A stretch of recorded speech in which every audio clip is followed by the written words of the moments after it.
Welcome to another episode of the Plant-Based Jan Adventure Series. It's easy to eat healthy at home. I'm here to show you it can be done on the road too. Today we're in Utah. We're near the Capitol Reef National Park. We're lighting up the tires and we're about to tour the epic scenery of the Cathedral Valley Loop.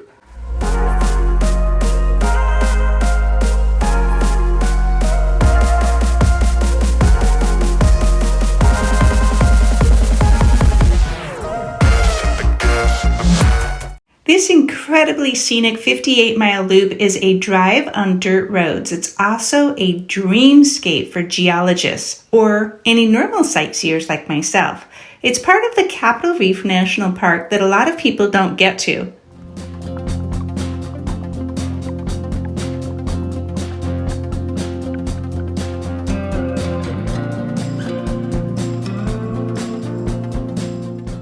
The entire loop is a dirt road, and because of the Utah landscape, as we know, if you've ever traveled on those kinds of roads with really rocky, clay-like conditions, they can be washed out, they can have big potholes, they can be fairly rugged. I would say most people would be most comfortable in a high-clearance vehicle and even more comfortable in a 4x4. The loop is located on the northeastern part of Capitol Reef National Park. It travels inside the park boundaries and outside the park boundaries. There are two entrances to the loop from State Route 24. 24 is the one that cuts through the really scenic, the main part of Capitol Reef National Park. The entrance that we started with is just a little ways west of Caneville. It's called North Cathedral Road. The other entrance is about 6.5 to 7 miles beyond that, and that is called Hartnett Cathedral Road. That is the recommended starting point for the loop because there is a river, that is the Fremont River, that you will need to ford in your vehicle to get across Hartnett Road. And that's really the best place to start, because if you can't get across that river, then you're going to be in a little bit of a bind if you start on the other side like we did. We were pretty confident. It's really not a major section right there. It's a fairly easy river to cross. Let's go. Here's the entrance of the North Cathedral Road and a great map right as you begin the journey.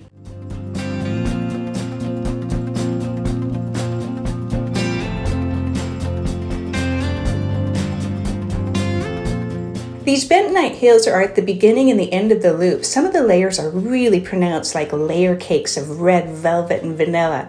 They were formed during Jurassic times when the colored layers of volcanic ash, sand, mud filled basins and areas like lakes and swamps. They popped up into these soft, rolling hills. Soft meaning easily scarred, though. The Park Service says no driving or walking on them except for where they're designated roads.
We're getting closer to the actual Cathedral Valley, and this is where a lot of geological features are, like the Gypsum Sinkhole, Glass Mountain, the Temple of the Moon, the Temple of the Sun. The signs are pretty well marked too, so be sure to pay attention to those along your journey. You're not going to be going really fast, so you'll see the signs.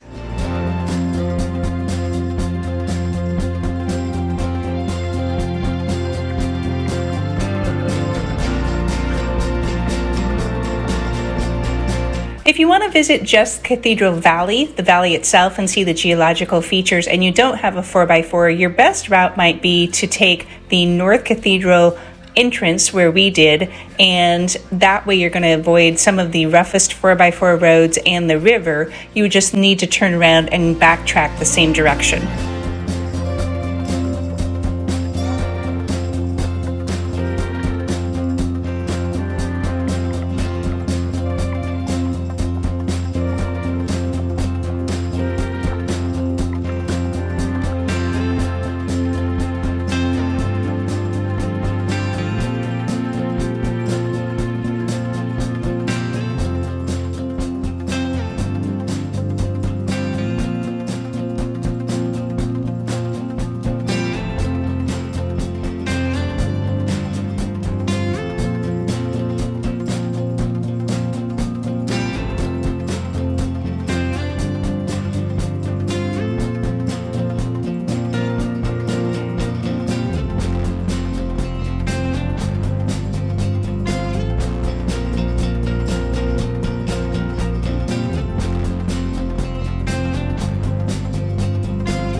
This is Temple of the Sun right behind me, that way. And then this is Temple of the Moon. It's much smaller, but still massive. It's just because it's up close. I'll show you how tall it is. We're walking along the base of it right now. And then back way in the distance, I'll go around the corner, this Temple of the Sun.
Cathedral Valley, Capitol Reef National Park.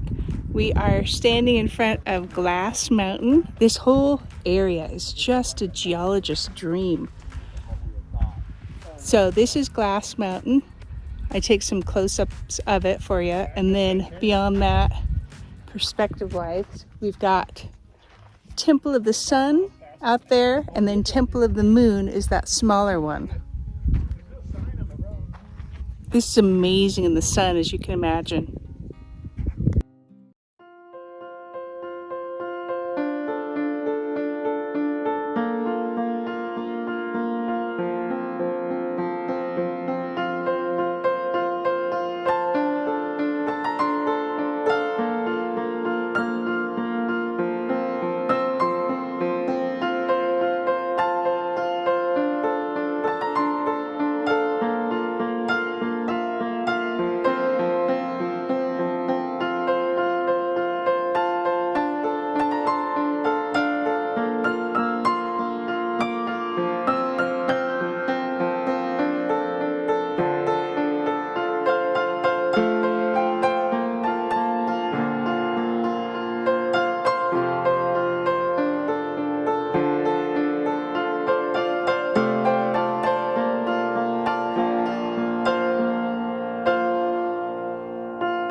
We've just pulled up to the Gypsum Sinkhole and we're sitting in the shade of these towering walls. Nobody else is here, so it's a great place for lunch, and then we'll go check it out.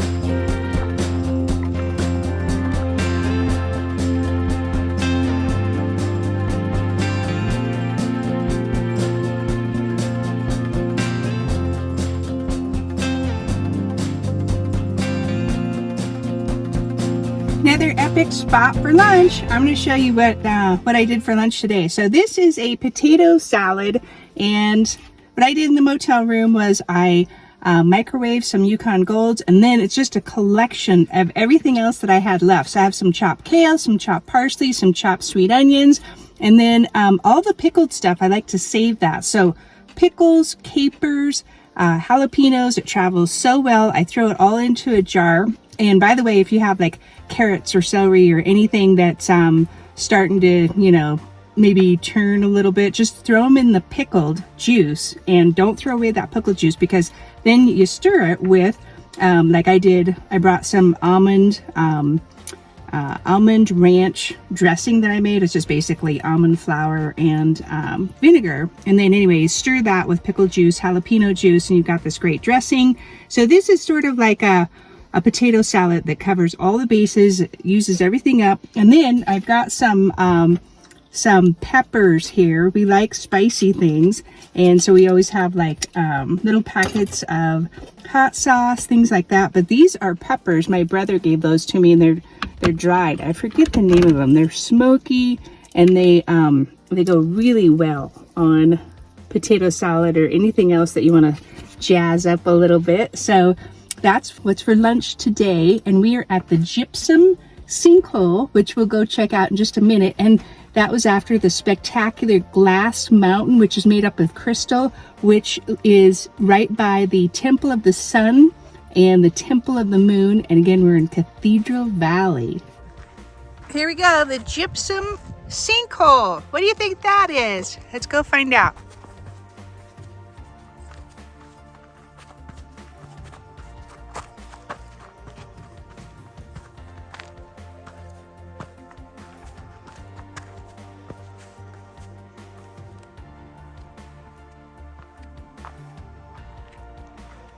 See how tall that is? It's almost like I'm trying to estimate how tall those are. There's a 6-foot man over there in the blue shirt. Look at that. Oh my word.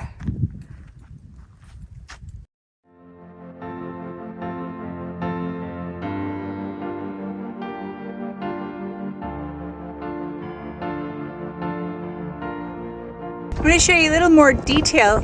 One of the reasons for the name Cathedral Valley could be you've got these huge, spectacular structures, and then a lot of them have like little crowns, little ornaments on the top, little ridges.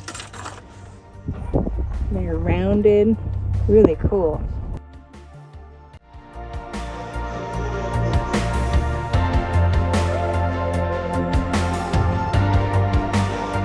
You can actually get to 70 from Cathedral Valley. It is 27 miles away. So now here's another thing for the geological diversity. We've got these big, they almost look like sheets of asphalt. They are black, and they are kind of sticking up in ridges around here. We'll find out what those are.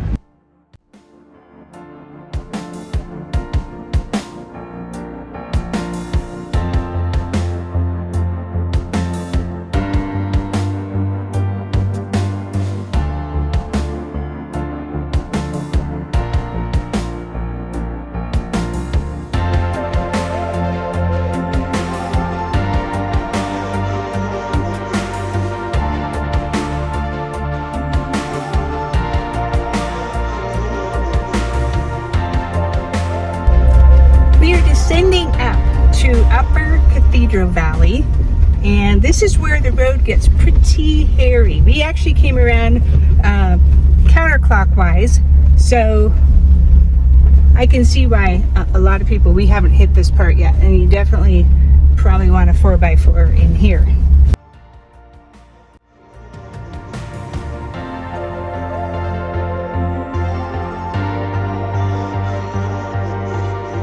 We are climbing fast. A couple of hairpin turns already, but the valley view from up here is spectacular. There's my driver.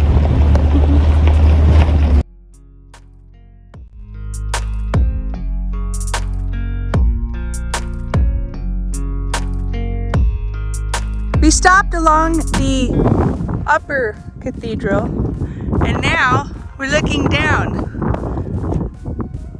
This place just never stops. This is the desert side view.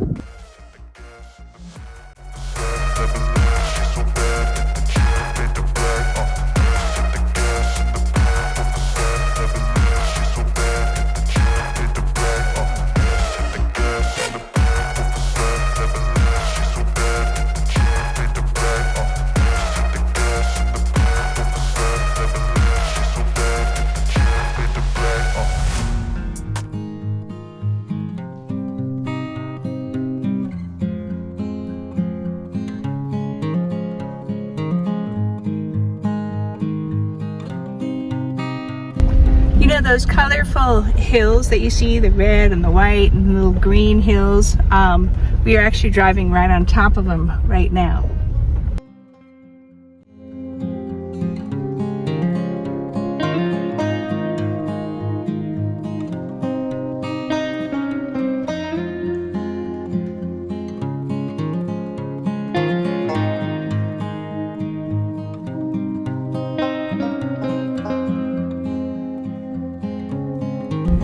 So at the very end of the Cathedral Valley loop, whether you're at the beginning or the end for us, you have to ford a river. So we are at the end, and hopefully we can make it across, otherwise we're going to be stuck in Cathedral Valley. So here's the entrance, or the beginning of the river. So you have to go from this road here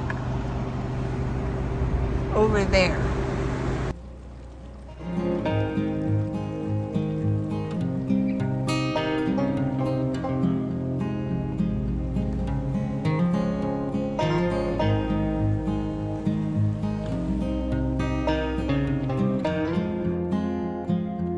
We made it. We're back on 24. See you next time. Thanks for coming along the Cathedral Valley Loop.